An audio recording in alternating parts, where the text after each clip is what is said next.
Hello and welcome you all in the root locus segment. So in this particular root locus segment, we will be discussing some numericals, and today we will be focusing on this particular numerical which is right now on your screen. The numerical says that you have to sketch the root locus of the unity feedback system having open loop transfer function, that is GSHS, equals to k upon s plus 2 s plus 4, and where k is varied from 0 to infinite, and you have to identify the value of k for which the system is unstable. Let's see what is the concept and how to solve such numericals on control system. And I would like to say that this numerical also relates to your tute sheet number 3. You can just go through the topic construction of root locus. You will see that numerical in the tute sheet as well. ठीक है, तो आइए समझते हैं concept क्या है root locus का और किस तरीके से इस न्यूमेरिकल को सॉल्व करेंगे। देखिए, जब भी आप रूट लोकस का न्यूमेरिकल स्टार्ट करिएगा तो देखिए सबसे पहली चीज आपको मालूम होनी चाहिए कि रूट लोकस आपका क्या है। लोकस का फॉर्मेशन तभी होगा जब आपका सिस्टम गेन क्या हो रहा होगा, वेरी होगा। आपका सिस्टम गेन क्या हो रहा होगा, वेरी होगा। सिस्टम गेन या कोई भी सिस्टम पैरामीटर वेरी हो तो यहाँ पे हम लोग बेसिकली जो स्कोप ऑफ स्टडी है वहां पे सिस्टम गेन को ही वेरी कराते हैं। ठीक है, सिस्टम गेन आपका वेरी होता है, इसका मतलब मैं के के बारे में बात कर रहा हूँ। तो k की वैल्यू जो है, क्वेश्चन ने बोली है कि यहाँ पे आपको k की वैल्यू 0 से लेकर इनफाइनाइट तक वेरी करानी है। अब रूट लोकस का जब भी न्यूमेरिकल सॉल्व होगा तो आप ध्यान दीजिएगा, जब आप k की वैल्यू को वेरी करा रहे हो, ठीक है, जब आप k की वैल्यू को वेरी करा रहे हो, 0 से आपने किसी पर्टिकुलर वैल्यू k की वैल्यू आपने क्या कंसिडर की, 0। तो जब आप k की वैल्यू को 0 से किसी पर्टिकुलर k की वैल्यू तक वेरी कराते हो, जो कि आपकी ऐसी वैल्यू होगी जिसको मैं मान लेता हूँ k डैश है, और इस पर्टिकुलर वैल्यू पे आप ये देखेंगे कि यहाँ पे क्या होगा, जो भी हमारे रूट्स हैं, जो भी रूट्स हमारे कैरेक्टरिस्टिक इक्वेशन के रूट्स हैं, वो क्या करेंगे, हमारे रियल एक्सिस से उठकर वो किधर टेंड करेंगे, रियल एक्सिस से उठकर ये जो रूट्स होंगे they will tend from real axis to complex plane. ठीक है, कॉम्प्लेक्स प्लेन। अब ये जो वैल्यू है आपकी के डैश, ये वैल्यू आपकी डिसाइड करती है आपका ब्रेक अवे पॉइंट या ब्रेक इन पॉइंट के बारे में आपको यहाँ पे कॉन्सेप्ट मिलेगा। ठीक, तो यहाँ पे एक बार हमको के डैश की वैल्यू पे थोड़ा सा फोकस करना रहता है जहां पे ब्रेक पॉइंट है।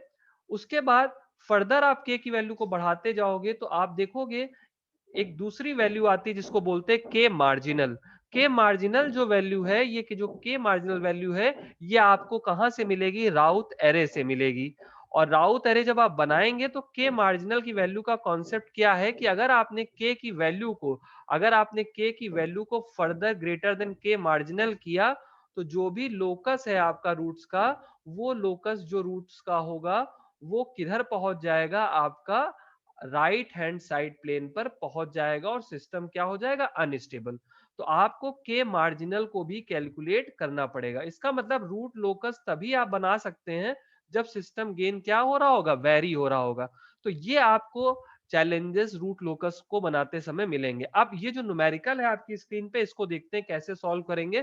तो देखिए यहां पे न्यूमेरिकल में क्या है, आपको k upon S plus 2 S plus 4।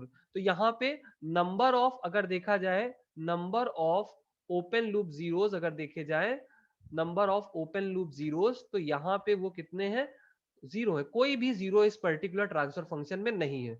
But open loop poles अगर देखे जाए तो ओपन लूप पोल्स कहाँ कहाँ पे लाई कर रहे हैं, एक S1 है जो कि हमारा ओरिजिन पे लाई कर रहा है, दूसरा क्या है, -2 पे लाई कर रहा है, इसको मान लेते हैं S2, और तीसरा हमारा लाई कर रहा है S इक्वल्स टू या S3 इक्वल्स टू -4 पे।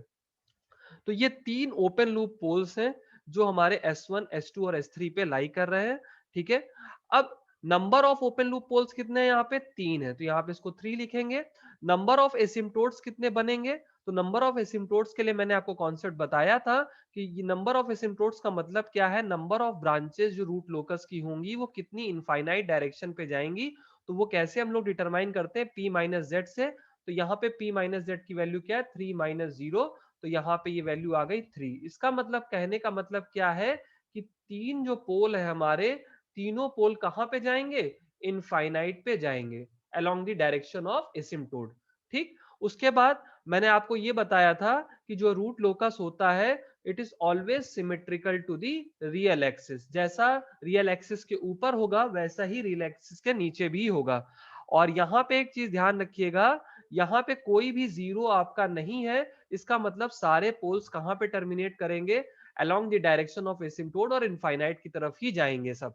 ठीक है, बट अगर सिस्टम में कोई जीरो होता तो जितने भी पोल हैं उसमें से जो भी पोल जितने नंबर ऑफ जीरोस होंगे उतने नंबर ऑफ जीरोस पे ही जाके टर्मिनेट करते हैं। ठीक है, आइए समझते हैं यहाँ पे एंगल ऑफ एसिम्प्टोट कैसे निकाला जाए। तो जैसे मैंने आपको बताया, यहाँ पे अभी हम लोगों ने कैलकुलेशन किया, कैलकुलेशन से ये पता चला कि P minus Z equals to 3 आ रहा है।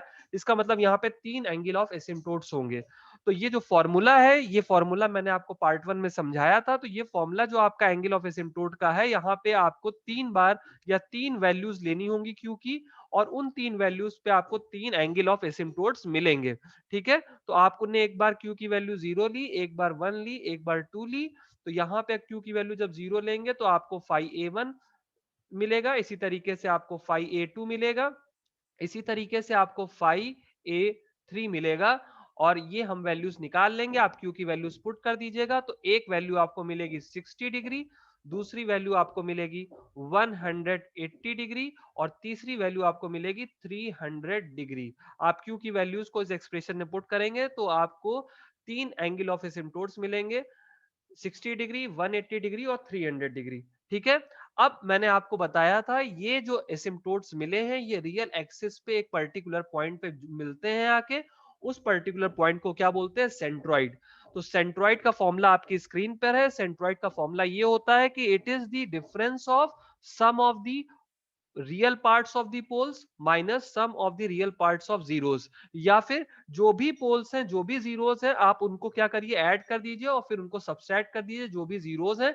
तो ऑटोमेटिकली अगर कॉम्प्लेक्स कॉन्जुगेट पार्ट भी होगा तो वो एक प्लस होता है एक माइनस होता है, वो आपस में कैंसिल हो जाएगा। तो इसका मतलब क्या है, हमें बस खाली क्या करना है, some of real parts of poles ले लीजिए, some of real parts of zeros ले लीजिए, और पी माइनस जेड से उसको आप क्या कर दीजिए, डिवाइड कर दीजिए, तो आपको सेंट्रोइड मिल जाएगा। तो देख लेते हैं क्या सेंट्रोइड आ रहा है। तो यहाँ पे अगर हम देखेंगे तो एक हमारा पोल जो आ रहा था वो हमारा 0 था, दूसरा हमारा -2 आ रहा था रियल पार्ट, तीसरा आ रहा था -4 आ रहा था, आप चेक कर सकते हो। और उसके बाद यहाँ पे कोई भी 0 नहीं है तो ये 0 एज इट इज रहेगा। और p माइनस जेड की वैल्यू आपकी क्या है, 3 है, तो ये वैल्यू रख दीजिएगा, सॉल्व कर लीजिएगा इसको। तो ये वैल्यू आपका जो सेंट्रोइड आएगा दैट इज -2।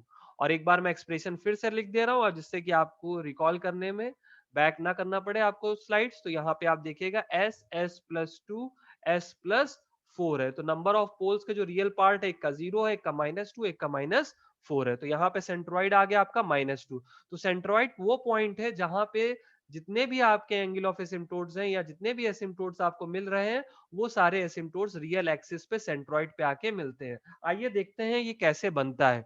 तो देखिए यहाँ पे हमारे पास ये इस तरीके का इसका डायग्राम है। इस डायग्राम में अगर आप देखेंगे तो 3 हमारे एसिम्प्टोट हैं। एक एसिम्प्टोट आप देखेंगे तो ये एंगल है इसका 60 डिग्री, मैंने एसिम्प्टोट बना दिया। आप चाहे प्रोटेक्टर यूज कर सकते हैं या फिर आप रियल एक्सिस का कोऑर्डिनेट और वर्टिकल एक्सिस के कोऑर्डिनेट को कैलकुलेट करके आप इस तरीके से एक डॉटेड लाइन खींच सकते हैं।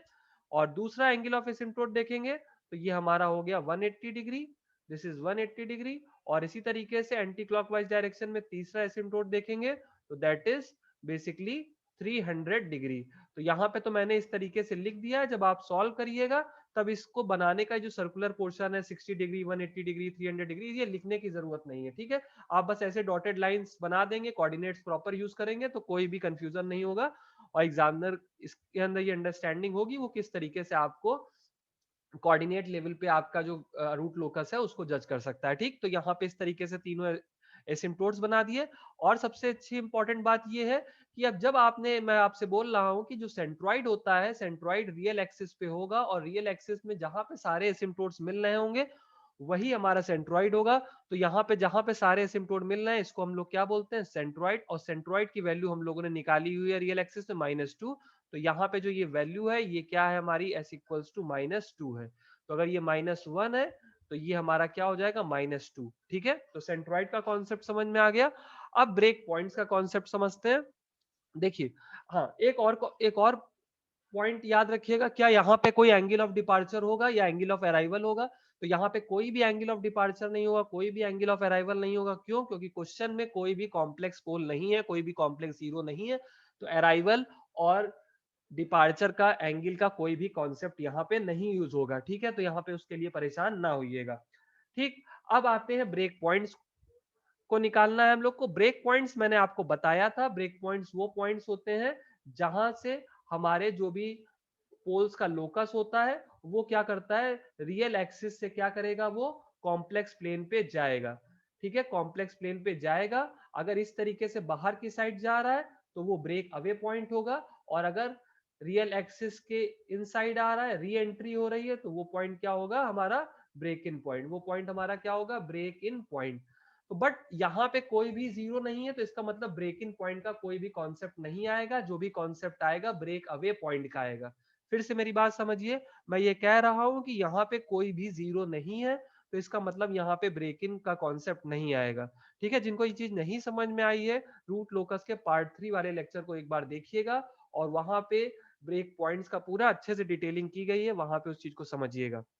तो इस क्वेश्चन में कोई भी जीरो नहीं है, सारे पोल्स है, तो जो भी पॉइंट्स आएंगे वो ब्रेक अवे पॉइंट्स आएंगे। तो इसको कैसे सॉल्व किया जाता है ब्रेक पॉइंट्स को? तो देखिए, ब्रेक पॉइंट्स निकालने के लिए प्रोसीजर है। पहला प्रोसीजर में क्या होगा, आपको एक कैरेक्टरिस्टिक इक्वेशन निकालनी, 1 प्लस GSHS निकालना है। मैंने यहाँ पे GSHS की वैल्यू पुट करी, इसको अरेंज किया, तो ये हमारे पास इस तरीके का एक एस के फॉर्म में वैल्यूज आ गई, इक्वेशन आ गई। अब हमारा दूसरा स्टेप क्या है, हमें, मैंने आपको बताया था आपको के को क्या करना है, वेरी। तो आपने के की वैल्यू क्या की, पहले जीरो से बढ़ाने लगे। जैसे जैसे आप के की वैल्यू को क्या कर रहे, बढ़ाए, तो के की एक वैल्यू आएगी के डैश, जो कि एक मैक्सिमम वैल्यू होगी, जिसपे क्या होगा, हमारा जो लोकस होंगे वो रियल एक्सिस से उठकर क्या होंगे, रियल एक्सिस से उठकर कॉम्प्लेक्स प्लेन की तरफ जा रहे होंगे। ठीक है, रियल एक्सिस से उठकर कॉम्प्लेक्स प्लेन की तरफ लोकस हमारा मूव करेगा। तो आपको वो के डैश मैक्स निकालना है। तो के डैश मैक्स निकालने के लिए हमको क्या करना पड़ेगा, एक एक्सप्रेशन निकालना पड़ेगा स्टेप 2 पे, जो कि के का एक्सप्रेशन होगा, सिस्टम गेन का एक्सप्रेशन होगा, फंक्शन किसका होगा, एस का, क्योंकि लोकस ऑफ रूट्स के बारे में बात कर रहे हैं, तो फंक्शन किसका रहेगा, एस का रहेगा। तो यहाँ देखिए हमने के की वैल्यू इस तरीके से अरेंज कर ली, ऊपर वाली इक्वेशन से, स्टेप 1 वाली इक्वेशन से के की वैल्यू हमको मिल गई। अब के की वैल्यू को हमको मिल गई, बट हमको क्या निकालना है, के डैश की मैक्सिमम वैल्यू निकालनी है जब लोकस हमारा रियल एक्सिस से उठकर कॉम्प्लेक्स एक्सिस की तरफ मूव करता है, तो वो वैल्यू के की क्या होगी। तो अगर हमको वो वैल्यू निकालनी है, तो सीधी सी बात है, हमको क्या करना पड़ेगा, सिस्टम गेन का डेरिवेटिव लेना पड़ेगा एस के रिस्पेक्ट में।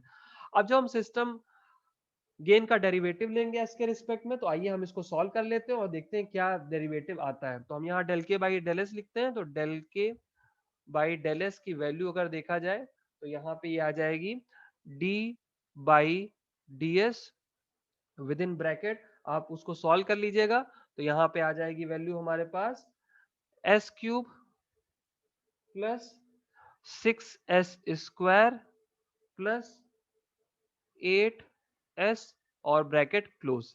बैक साइड में अगर यहाँ पे देखेंगे तो ये लिखा है S cube plus 6s square plus 8s, तो ये वैल्यू पुट कर दी हमने। आपको इसका डेरिवेटिव लेना है, तो इसका आइए डेरिवेटिव ले लेते हैं। तो डेरिवेटिव लेने के बाद ये जो इक्वेशन आखिरी में हमको मिलेगी, वो बेसिकली अगर देखा जाए, तो जो इक्वेशन मिलेगी वो मिलेगी 3s square plus 12s plus 8s equals to 0। आप यहाँ पे इसको 0 पुट कर दीजिएगा। जब आप इसको 0 पुट कर देंगे सॉल्व करने के बाद इस इक्वेशन को, ठीक है, इस इक्वेशन को सॉल्व करेंगे तो ये आएगा। इसको आपने जब 0 पुट कर दिया, तो क्वाड्रेटिक रूल लगाइएगा, क्वाड्रेटिक रूल से इसको सॉल्व करिएगा। तो क्वाड्रेटिक रूल लगा लेते हैं, जिन लोग को नहीं आता एक बार देख लेते हैं। दो रूट्स इसके आएंगे S1, 2, या दो ब्रेक पॉइंट्स आएंगे, तो यहाँ चेक कर लेते हैं दोनों ब्रेक पॉइंट्स क्या है। तो ये वैल्यू आ जाएगी -12 plus minus under root B square -4ac है। तो जिन लोग के पास कैलकुलेटर है वो तो डायरेक्ट निकाल सकते हैं, जिनके पास नहीं है वो देख लीजिए किस तरीके से निकाला जा रहा है।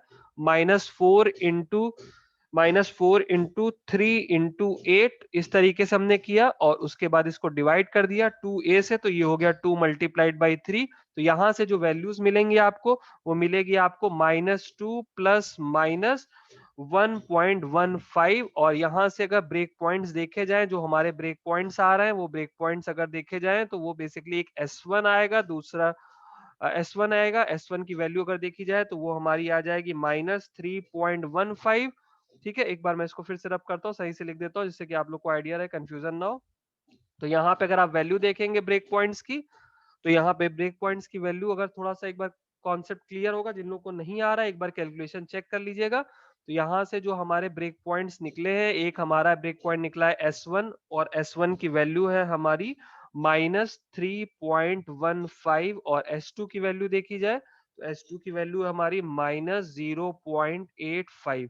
ये दो पॉइंट्स आए हैं, ब्रेक पॉइंट्स हैं। अब इनको चेक करना है इन दोनों ब्रेक पॉइंट में से कौन सा ब्रेक पॉइंट हमारा वैलिड ब्रेक पॉइंट है। कैसे चेक करेंगे? अब हम लोगों को सबसे पहले क्या है, अगर वैलिड ब्रेक पॉइंट्स आए तो हमें क्या करना पड़ेगा, जो भी हमारे पास रूट लोकस रीजन उसको देखना पड़ेगा। तो what we have to do, we have to just identify, we have to identify the region, we have to identify the region of root locus. तो हमें रूट लोकस का रीजन आइडेंटिफाई करना है, तो हम कैसे आइडेंटिफाई करेंगे? यहाँ पे एक पोल है हमारा s इक्वल्स टू 0 पे, फिर यहाँ पे मान लेते हैं इसको 1, उसके बाद ये हमारा मान लेते हैं 2 है, उसके बाद ये हमारा 3, उसके बाद ये हमारा 4। तो एक हमारा यहाँ पे s इक्वल्स टू 0 पे है, दूसरा हमारा पोल कहाँ पे है, s इक्वल्स टू -2 पे है, और उसके बाद एक हमारा पोल है हमारा यहाँ पे s इक्वल्स टू -4 पे। मैंने आपको बताया है रूट लोकस रीजन निकालने के लिए कहीं पे भी कोई भी पॉइंट ले लीजिए और उसके right hand side p plus z की वैल्यू देखिए। अगर p प्लस z की वैल्यू ऑड आती है तो वो हमारा क्या रीजन हो जाएगा, रूट लोकस रीजन। तो सपोज करिए मैंने रेंडमली यहाँ पे एक पॉइंट ले लिया और इसके राइट साइड देखा, इसके राइट साइड देखा तो p प्लस जेड की वैल्यू क्या आ रही है, ऑड आ रही है, number of poles plus zeros हमारे 1 ही है खाली। तो ये रीजन हमारा क्या हो गया, रूट लोकस रीजन हो गया, या रूट लोकस रीजन हो गया। अब जो भी रूट लोकस रीजन है ये, तो उसके एडजेसेंट वाला रीजन क्या हो जाएगा, नो रूट लोकस रीजन हो जाएगा। ये भी क्या हो जाएगा, नो रूट लोकस रीजन हो जाएगा, और ये क्या हो जाएगा, रूट लोकस रीजन। अब आपके दो ब्रेक पॉइंट्स आए हैं, एक S1 है, दूसरा S2 है। तो इन दोनों ब्रेक पॉइंट्स में चेक कर लेते हैं कौन सा ब्रेक पॉइंट हमारा रूट लोकस रीजन में आ रहा है। तो एक है -3.15 और दूसरा है हमारा -0.85। चेक कर लेते हैं कौन सा रूट लोकस रीजन में आ रहा है। तो पहले -3.15 चेक कर लेते हैं। तो -3.15 हमारा कहाँ पे आ रहा है, एनआरएल में आ रहा है। तो ये हमारा रूट लोकस पॉइंट, या फिर आप कह सकते हैं ये ब्रेक पॉइंट नहीं है, this is not a break point. तो ये वैलिड ब्रेक पॉइंट हमारा नहीं है। बट देखते हैं -0.85, तो -0.85 इस रीजन में आ रहा है, इसका मतलब ये हमारा क्या है, ब्रेक पॉइंट है, this is a valid break point. ठीक है, this is a valid break point. Break point का मतलब क्या है, जैसे जैसे हम लोग गेन के की वैल्यू बढ़ाएंगे तो किसी एक पर्टिकुलर गेन के पे क्या होगा, जो भी रियल एक्सिस के जो पोल्स है जो रियल और इक्वल आ रहे थे, अब वो क्या होंगे, कॉम्प्लेक्स प्लेन की तरफ मूव करेंगे। तो सारे पोल्स एक पर्टिकुलर पॉइंट पे आके मिलते हैं, उसको मिला, उसको पॉइंट को बोलेंगे ब्रेक अवे पॉइंट, और फिर वो रियल एक्सिस से उठ के कॉम्प्लेक्स प्लेन पे मूव करेंगे। मैंने आपको बताया रूट लोकस हमेशा सिमेट्रिकल इन नेचर होता है रियल एक्सिस के। तो जो पोल्स आपके ब्रेक अवे पॉइंट पे मिलेंगे आके, वो सिमेट्रिकली ऊपर और नीचे मूव करेंगे, एक ऊपर चला जाएगा और एक पोल आपका कहाँ चला जाएगा, नीचे चला जाएगा। ठीक है, तो अब ये ऑब्जर्वेशन से हम इस चीज को देख सकते हैं। तो मैंने आपको वैलिड ब्रेक पॉइंट ही बता दिया, वैलिड ब्रेक पॉइंट क्या है, -0.85। अब समझते हैं कि किस, अब क्वेश्चन में ये भी पूछा गया है कि आपको के की वो वैल्यू बतानी है कि अगर उस वैल्यू के ऊपर हमने वैल्यू बढ़ाई, के की वो वैल्यू बतानी है आपको कि अगर उस वैल्यू के ऊपर हमने वैल्यू बढ़ाई, तो अब कॉम्प्लेक्स प्लेन जो आपका था, उस कॉम्प्लेक्स प्लेन में क्या होगा कि अब के की किसी पर्टिकुलर वैल्यू पे रूट्स क्या आ जाएंगे, इमेजिनरी एक्सिस पे आएंगे, और फिर इमेजिनरी एक्सिस के बाद राइट हैंड साइड प्लेन पे चले जाएंगे। तो ऐसी कौन सी वैल्यू होगी, ये मैंने आपको जब राउथ हर्विट्ज क्राइटेरिया पढ़ा रहा था, स्पेशल केस पढ़ा रहा था, तो ऑक्सिलरी इक्वेशन वाला स्पेशल केस पढ़ा रहा था, तब मैंने आपको बताया था कि के मार्जिनल की वैल्यू निकाली जाती है, और उस के मार्जिनल की वैल्यू के ऊपर अगर आपने के की वैल्यू बढ़ाई, तब सिस्टम क्या चला जाएगा, सिस्टम का locus right hand side plane पे चला जाएगा और सिस्टम क्या हो जाएगा, अनस्टेबल। तो आपको जीरो से इनफाइनाइट वैल्यू तो बढ़ानी है के की, बट के मार्जिनली तक बढ़ानी है जहां तक आपका सिस्टम स्टेबल रहे। और के मार्जिनल के बाद अगर आपने वैल्यू बढ़ाई तो आपका लोकस क्या हो जाएगा, राइट हैंड साइड प्लेन पे चला जाएगा और वो क्या हो जाएगा, अनस्टेबल। अब के मार्जिनल तभी निकल सकता है जब आप राउथ हर्विट्ज क्राइटेरिया लगाएं। तो राउथ हर्विट्ज क्राइटेरिया के लिए आपको सीरियस कैरेक्टरिस्टिक इक्वेशन पे फोकस करना है, दैट इज एफएस। तो यहाँ पे भी आपको इक्वेशन बनानी पड़ेगी, कैरेक्टरिस्टिक इक्वेशन। तो यहाँ पे हम बना लेते हैं राउथ एरे बनाने के लिए। तो यहाँ पे 1 प्लस जीएसएचएस है, तो 1 प्लस जीएसएचएस को हम लिख लेते हैं, it is K upon S S plus 2 S plus 4 equals to 0। ठीक है, इसको हमने यहाँ पे लिखा। उसके बाद सॉल्व करते हैं, तो जो इक्वेशन आएगी हमारी आएगी S cube plus 6s square plus 8s plus के इक्वल्स टू 0। अब हम इसका राउथ एरे बनाएंगे, हम इसका राउथ एरे बना लेते हैं जिससे कि क्वेश्चन हमारा सॉल्व हो जाए। ठीक, तो राउथ एरे बनाने के लिए हम लोग क्या करते हैं, इक्वेशन एक बार फिर से लिखते हैं और फ्रेश स्लाइड से हम समझते हैं राउथ एरे कैसे बनेगा। तो राउथ एरे हमको कैरेक्टरिस्टिक इक्वेशन का बनाना है एफएस का, और एफएस जो इक्वेशन हमारी अब आई है वो हो गई है हमारी S cube plus 6s square plus 8s plus के इक्वल्स टू 0 है। यहाँ पे इसका राउथ एरे बनाएंगे, तो सबसे पहले एस क्यूब लिख लेते हैं, एस क्यूब के बाद एस स्क्वायर लिख लेते हैं, फिर एस की पावर 1 और फिर लास्ट में एस की पावर 0। एस क्यूब का कोफिशिएंट यहाँ पे देखा जाए तो 1, फिर अल्टरनेट एलिमेंट छोड़ेंगे तो यहाँ पे 8, फिर उसके बाद यहाँ पे 6 और फिर यहाँ पे के। S1 की वैल्यू निकालेंगे तो ये क्या हो जाएगी, 6 मल्टीप्लाइड बाई 8 माइनस के मल्टीप्लाइड बाई 1 डिवाइडेड बाई 6। ठीक है, और लास्ट एलिमेंट आपका क्या है, के ही आना चाहिए। के की वैल्यू क्या होनी चाहिए, ग्रेटर देन 0, क्योंकि सारे आपकी वैल्यूज अगर स्टेबल है तो ये सारी वैल्यूज क्या हो जानी चाहिए, पॉजिटिव। तो यहाँ पे ये जो वैल्यू है 6 मल्टीप्लाइड बाई 8 माइनस के मल्टीप्लाइड बाई 1 इंटू 6, ये भी वैल्यू आपकी क्या होनी चाहिए, ये भी वैल्यू आपकी बताइए क्या होनी चाहिए, ये भी वैल्यू क्या होनी चाहिए, ग्रेटर देन 0 होनी चाहिए। ठीक, तो हम इसको सॉल्व कर लेते हैं, तो ये 6 मल्टीप्लाइड बाई 8 माइनस के मल्टीप्लाइड बाई 1 डिवाइडेड बाई 6 है, इसको सॉल्व करते हैं तो ये आएगा 48 माइनस के डिवाइडेड बाई 6 और it should be greater than 0। तो हम ये कह सकते हैं कि 48 माइनस के शुड बी ग्रेटर देन 0। तो हम ये बोल सकते हैं कि जो के की वैल्यू आएगी, के की वैल्यू आपकी आएगी वो आएगी के लेस देन 48। के की वैल्यू अगर आप लेस देन 48 रखेंगे तब तो आपका ये जो एस की पावर एन वन एन ये वाला कोफिशिएंट है वो क्या आएगा, 1 आएगा। बट अगर यहां तक तो सिस्टम क्या होगा आपका, स्टेबल। ठीक, अगर आपने के की वैल्यू क्या की सिस्टम में लेस देन 48 रखी तो स्टेबल, बट अगर आपने के की वैल्यू आपने क्या रख दी, 48 रख दी, तो सिस्टम क्या हो जाएगा, मार्जिनली स्टेबल। ठीक है, सिस्टम क्या हो जाएगा, मार्जिनली स्टेबल। और अगर आपने के की वैल्यू क्या कर दी, ग्रेटर देन 48 रख दी, तो सिस्टम क्या हो जाएगा, आप अनस्टेबल। क्योंकि जैसे ही आप के की वैल्यू 48 से बड़ी रखोगे, ये जो एस की पावर 1 का जो पहले कॉलम का ये जो एलिमेंट है ये नेगेटिव हो जाएगा, और नेगेटिव होने के कारण सिस्टम में साइन चेंज हो जाएगा और सिस्टम क्या हो जाएगा, अनस्टेबल। तो आपको ये चीज ध्यान रखना है। अब आपसे पूछा गया के की वैल्यू कहां तक बढ़ा सकते हैं, तो के की वैल्यू आप खाली कहां तक बढ़ा सकते हैं, 48 तक बढ़ा सकते हैं। और 48 के ऊपर अगर आपने वैल्यू बढ़ाई तो आपका जो राउथ एरे का पहला कॉलम है उसमें एस की पावर 1 का जो पहला एलिमेंट है वो हो जाएगा नेगेटिव, और साइन चेंज होने के कारण जो कॉन्सेप्ट है राउथ एरे से स्टेबिलिटी का वो बताएगा आपको कि सिस्टम आपका क्या हो जा रहा है, अनस्टेबल। तो खाली के की वैल्यू को आपको 0 टू 48 ही बढ़ाना है। ठीक है, for the stability point of view. ठीक, बट अगर क्वेश्चन ने पूछता है कि अनस्टेबल के लिए कितनी के की वैल्यू होनी चाहिए, तो आप क्या बताओगे, के शुड बी ग्रेटर देन 48। अब आइए समझते हैं कि हमारा रूट लोकस कैसे बनेगा। अब हमने सारी चीजें निकालनी है, अब हम समझते हैं रूट लोकस कैसे बनेगा।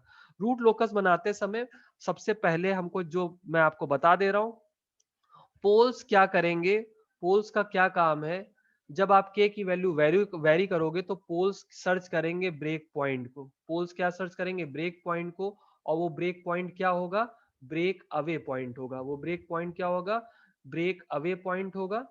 ठीक है, वो ब्रेक पॉइंट क्या होगा, ब्रेक अवे पॉइंट होगा। सारे पोल्स ब्रेक अवे पॉइंट पे आके मिलेंगे। ठीक है, के की वैल्यू जैसे जैसे वेरी होगी, फिर ब्रेक अवे पॉइंट से सारे पोल्स क्या होंगे, रियल एक्सिस से उठकर आप किधर मूव करेंगे, कॉम्प्लेक्स प्लेन की तरफ मूव करेंगे। जो भी ब्रेक अवे पॉइंट से जो भी हमारा लोकस होगा वो रियल एक्सिस से उठकर कॉम्प्लेक्स प्लेन की तरफ मूव करेगा, ठीक है, और सिमेट्रिकल रहेगा। ये कॉन्सेप्ट आपको याद रखना है, ठीक। अब यहाँ पे मैं एंगल ऑफ एसिम्प्टोट ऑलरेडी बने हुए हैं, मैं दोबारा नहीं बना रहा हूं, बस यहाँ पे मैं छोटा सा लिख दे रहा हूँ कि ये जो सिग्मा सी है ये सेंट्रॉइड है, और ये वैल्यू मैं मान लेता हूँ, यहाँ से एक कोऑर्डिनेट बना लेता हूँ, ये -1 है, यहाँ पे वैल्यू हमारी क्या है, माइनस। अब चेक कर लीजिएगा कि सिग्मा सी -2 आ रहा है या नहीं, ठीक है, क्योंकि ये जरूरी है चेक करना, ठीक है। तो यहाँ पे आप -2 मान लीजिएगा। उसके बाद ये हमारा -3 और ये हमारा हो गया -4। पोल्स बना लेते हैं, कहाँ कहाँ पोल्स हैं। एक पोल हमारा यहाँ पे है, दूसरा पोल हमारा -2 ही पे है, जहां पे सेंट्रॉइड है वहीं पे आ रहा है, और तीसरा पोल हमारा कहाँ पे आ रहा है, -4 पे। तो यहाँ पे हमारा एक पोल है, दैट इज मान लेते हैं ये P1 पोल है, ये हमारा पोल है P2, और ये हमारा पोल है P3।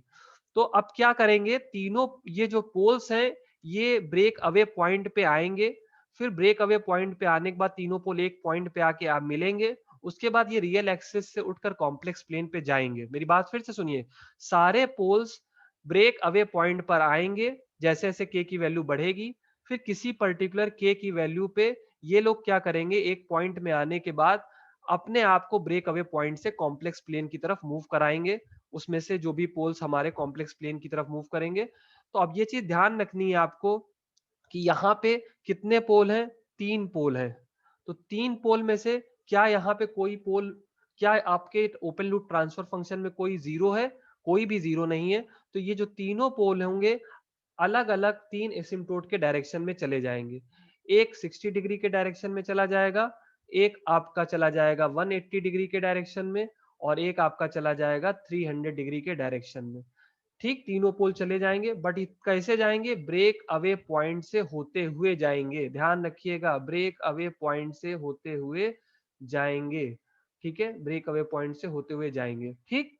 और ये एंगल जो है ये भी इनफाइनाइट को दर्शा रहा है, ये भी इनफाइनाइट को दर्शा रहा है, और ये भी इनफाइनाइट को दर्शा रहा है, ठीक। अब देखो, ये P1 वाला पोल है, ये भी कहाँ ब्रेक पॉइंट गया, हमारा ब्रेक पॉइंट ये आया, this is the break point, और ये इसको इसकी वैल्यू है, मैं बता दे रहा हूँ, इसकी वैल्यू है -0.85। ये क्या है, ब्रेक पॉइंट है, इसको हम लिख देते हैं BA, ये ब्रेक अवे पॉइंट है।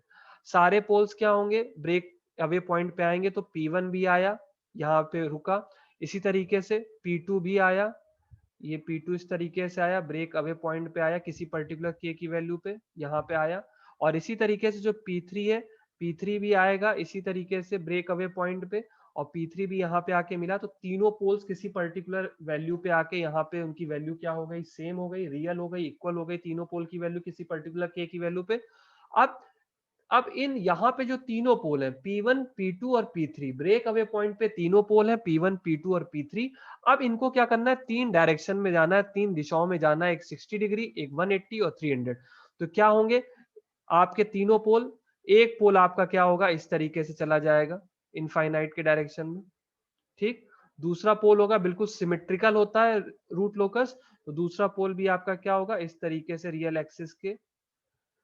एक्सिस से उठकर कॉम्प्लेक्स प्लेन पे चला जाएगा। तो ये भी पोल क्या हो गया, इनफाइनाइट पे चला गया, ये भी पोल इनफाइनाइट पे चला गया, ठीक।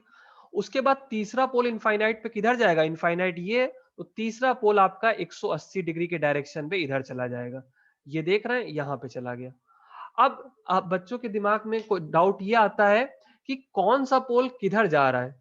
तो रूट लोकस में आपको इस चीज की चिंता नहीं करनी है कि कौन सा पोल किधर जा रहा है। आप बस ये चीज ध्यान रखिएगा, root locus symmetrical to real axis है। ब्रेक अवे पॉइंट पे आके आप जब वैल्यूज को पुट करोगे तब आपको एसिम्प्टोट के डायरेक्शन में या जीरोस के डायरेक्शन में पोल का मूवमेंट होगा, और आपको डायरेक्शन पे ध्यान देना है बस। 3 पोल है, तो तीनों पोल में से ब्रेक अवे पॉइंट पे आके दो जो भी एसिम्प्टोट्स हैं उन एसिम्प्टोट्स के डायरेक्शन में जाएंगे, या फिर कोई जीरो होगा तो जीरो के डायरेक्शन में एक पोल चला जाएगा, ठीक है। तो ये इसका रूट लोकस है, ठीक है, ये इसका रूट लोकस है। अब आपसे मैंने ये बोला था कि आपको के की वैल्यू बतानी है जिसके ऊपर आपका क्या हो जाए सिस्टम अनस्टेबल। तो यहाँ पे आपने देखिए जैसे जैसे आप के की वैल्यू बढ़ाओगे ये पोल्स का मूवमेंट कॉम्प्लेक्स प्लेन पे हो रहा है और के किसी पर्टिकुलर के की वैल्यू पे बढ़ाते बढ़ाते यहाँ पे के की वैल्यू पे आ जाएगी के मार्जिनल। यहाँ पे भी क्या आ जाएगा के मार्जिनल। और के मार्जिनल में अब रूट्स की जो वैल्यू हो जाएगी वो इमेजिनरी रह जाएगी, रूट्स की जो वैल्यू हो जाएगी वो इमेजिनरी हो जाएगी। यहाँ पे रूट्स की वैल्यू क्या आ जाएगी इमेजिनरी हो जाएगी। अब वो जो रूट्स की वैल्यू जो इमेजिनरी हो रही है अगर आपने के मार्जिनल के ऊपर वैल्यू बढ़ाई, मतलब आपने के मार्जिनल की वैल्यू अगर आपकी आई है 48, के मार्जिनल की वैल्यू अगर 48 आई है तो अगर आपने के की वैल्यू ग्रेटर देन 48 कराई तो आपका जो भी लोकस है ये किधर पहुंच गया आरएचएस में पहुंच गया। आपका लोकस किधर पहुंच गया आरएचएस। तो के ग्रेटर देन 48 पे सिस्टम क्या हो जाएगा अनस्टेबल हो जाएगा। ठीक। अब इसी पर्टिकुलर डायग्राम में अगर आपसे ये पूछे कि इमेजिनरी एक्सिस पे, यही पूछता है क्वेश्चन कि अगर इमेजिनरी एक्सिस पे पूछा जाए आपसे कि ये कहां पे इंटरसेक्ट कर रहा है, इमेजिनरी एक्सिस में ये कहां पे इंटरसेक्ट कर रहा है, ये जो वैल्यू है एस की वैल्यू यहाँ पे क्या है, कहां पे इसको काटा है, तो इसको कैसे निकालेंगे फिर से अपनी बैक साइड पे राउथ एरे पे आ जाएंगे और राउथ एरे से हम लोग इमेजिनरी एक्सिस वाले पॉइंट को कैलकुलेट कर लेंगे। तो यहाँ पे देखिए ये वाला टर्म है हमारा 6 greater than 6 multiplied by 8 minus के मल्टीप्लाइड बाई 1 डिवाइड बाई 6। तो राउथ एरे में अगर हम आते हैं और इसको फिर से एनालाइज करते हैं, एक बार मैं सारे अगली स्लाइड ब्लैंक स्लाइड है उसमें लेते हैं और हम इमेजिनरी एक्सिस का इंटरसेक्शन पॉइंट निकालते हैं। तो कैसे निकालेंगे देख लेते हैं। इंटरसेक्शन पॉइंट जो इमेजिनरी एक्सिस का आपको मैंने पहले ही बताया वो आपको कैसे मिलेगा, मार्जिनल वैल्यू रखेंगे पुट और आपको किसी पर्टिकुलर रो को क्या करना पड़ेगा जीरो करना पड़ेगा। तो एस की पावर 3, यहाँ एस स्क्वायर, ये एस की पावर 1 और ये एस पावर 0। तो फर्दर देख लेते हैं एक बार। ये हमारा 1 8 और 6 के है तो ये हमारा लिख लेते हैं यहाँ पे, ये हमारा 1, ये 8 और ये 6 और ये के, यहाँ पे आया 48 माइनस के डिवाइडेड बाई 6 और यहाँ पे हमारे पास 0 है। अब आप क्या करिए, आपको इस पर्टिकुलर रो को क्या कराना है पूरा जीरो। अगर आप इस पर्टिकुलर रो को पूरा जीरो करा दोगे तो आपको इमेजिनरी पॉइंट्स पता चल जाएंगे जहां पे सिस्टम में रूट्स जो आते हैं वो प्योरली इमेजिनरी आते हैं, रियल एक्सिस का कोई कंपोनेंट नहीं आता है, रियल पार्ट नहीं आता है। तो आपको क्या करना पड़ेगा, ये वैल्यू आपकी क्या आ जाए जीरो आ जाए। तो ये वैल्यू तभी जीरो आएगी जब आप क्या करें 48 माइनस के इक्वल्स टू जीरो में के की वैल्यू को क्या रख दें के मार्जिनल रख दें। के मार्जिनल आपका कितना है 48 है। तो आप जब 48 के की वैल्यू 48 रख देंगे तो ये 48 माइनस 48 क्या हो जाएगा जीरो हो जाएगा और ये रो आपकी क्या हो जाएगी जीरो हो जाएगी। तो अगर ये आपकी रो आपकी जीरो हो गई तो आपको अब क्या मिल जाएगी ऑक्सिलरी इक्वेशन मिल जाएगी। ऑक्सिलरी इक्वेशन क्या कहती है, आपको इसके प्रीवियस वाली रो को देखना है, इसकी प्रीवियस वाली रो को देना है और वहां से आपको रूट्स मिल जाएंगे। कौन से रूट्स मिलेंगे, प्योरली इमेजिनरी रूट्स मिल जाएंगे, प्योरली इमेजिनरी रूट्स मिल जाएंगे जहां पे आपका लोकस एग्जैक्टली काट रहा होगा। तो यहाँ पे अगर आप इक्वेशन देखेंगे ऑक्सिलरी इक्वेशन तो आपकी वो आ जाएगी 6s स्क्वायर प्लस के। ठीक है, 6s स्क्वायर प्लस के। अब इसको आप जीरो रख दीजिएगा और आपको के मार्जिनल की वैल्यू मालूम है ये कितनी है 48 है तो यहाँ 48 रख दीजिए। उसके बाद आप इसको सॉल्व करेंगे तो यहाँ पे एस स्क्वायर की वैल्यू आ जाएगी -48/6 और ये वैल्यू हमारी आएगी, अगर आप देखा जाए तो 48 को अगर आप 6 से डिवाइड करेंगे तो आप मुझे बताइए क्या वैल्यू आएगी। तो यहाँ पे 8 टाइम्स आएगा तो यहाँ पे हम इसको लिख सकते हैं कि plus minus under root of -8। तो इससे जो वैल्यू मिलेंगी आपको दो कॉम्प्लेक्स कॉन्जुगेट वैल्यूज मिलेंगी, कैलकुलेट करिएगा। मैं यहाँ वैल्यूज लिख दे रहा हूँ, एक +-J 2.828 मिलेगी, +-J 2.828 वैल्यू मिलेगी। इसको हम लोग अब राउट जो हमारा हमने रूट लोकस बनाया है उसमें लिख देते हैं। तो यहाँ पे एस की जो वैल्यू हमने निकाल ली के मार्जिनल पे वो एस की वैल्यू क्या होगी, यहाँ पे एक होगी हमारी +J 2.828 और एक होगी हमारी यहाँ पे एस की वैल्यू -J 2.828। तो ये वैल्यूज है हमारी। यहाँ पे हमारा जो इमेजिनरी एक्सिस है, लोकस इन दोनों पॉइंट्स पर काटेगा। ठीक है, यहाँ पे लोकस हमारा इन दोनों पॉइंट्स पे काटेगा। तो यहाँ पे हमारा कुछ जो ये न्यूमेरिकल है ये वाइंड अप हुआ, और हमने आपको पूरे अच्छे से सारी चीजें बता दी हैं। और जो बाकी न्यूमेरिकल्स है धीरे धीरे मैं आज और कल में आपको वो भी डिस्कस करके बता दूंगा। ठीक है, so thanks for watching, God bless you all and have a good day.